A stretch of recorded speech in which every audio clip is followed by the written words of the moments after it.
Hello mga ante! Dahil sinapian nga tayo ng kasipagan, tayo ay magvo-voice over. January 18, 2026! Nasa 2026 kaganapan na tayo.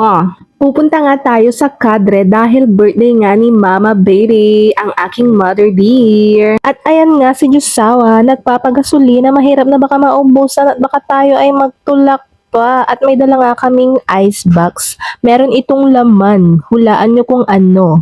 Nakakain ba to? Malamang. Pinaghalo-halong ingredients na nakalagay sa Tupperware. Hindi to halo-halo ha.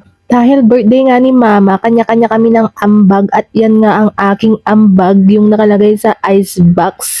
Napakaganda talagang pagmasdan ng Kalangtan at ng bukid. Iba talaga pag nasa probinsya ka. On the way na nga tayo sa ating paroroonan at eto na, andito na nga tayo. Ayan si Jusawa, siya muna ang magbabantay sa aming bunso at ayan naman ang aking mga pamangkin, sila ay nagkakantahan at ang aking maliit na anak ay napakagulo talaga at eto namang dalawa na magpinsan, nagsiselfone na naman talaga at ayan na nga, nagpipicture-picture na sila. For the picture na nga ang mga person dahil gutom na rin ang mga person na ito. Dahil sa panahon ngayon, picture-picture muna bago kumain, only picture. Siyempre, para remembrance, ganun.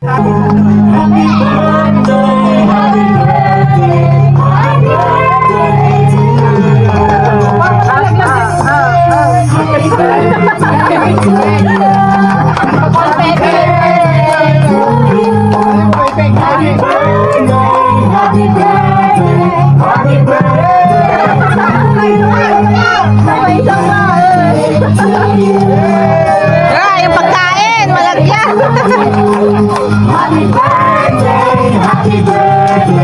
Siyempre, bago ang kainan, huwag kalimutang kantahan ng celebrant, ganun. Happy birthday, Mama! We love you! Kumakanta pa rin ang mga person at nagpa-party-party na nga ang mga bagets. Ayan na yung mga apo nila, kaming mga anak nila. Hindi man kompleto, it's okay lang.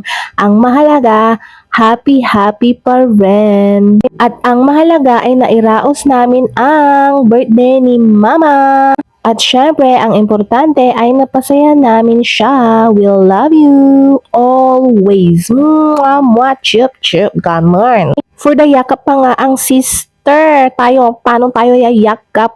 For the video tayo. Maraming salamat po sa panonood. Don't forget to like, share, comment, and subscribe. Feeling Vlogger Yarn. For the blow na nga ng candle ang aming mama. Happy birthday po ulit. We love you. Thank you for watching. Bye-bye.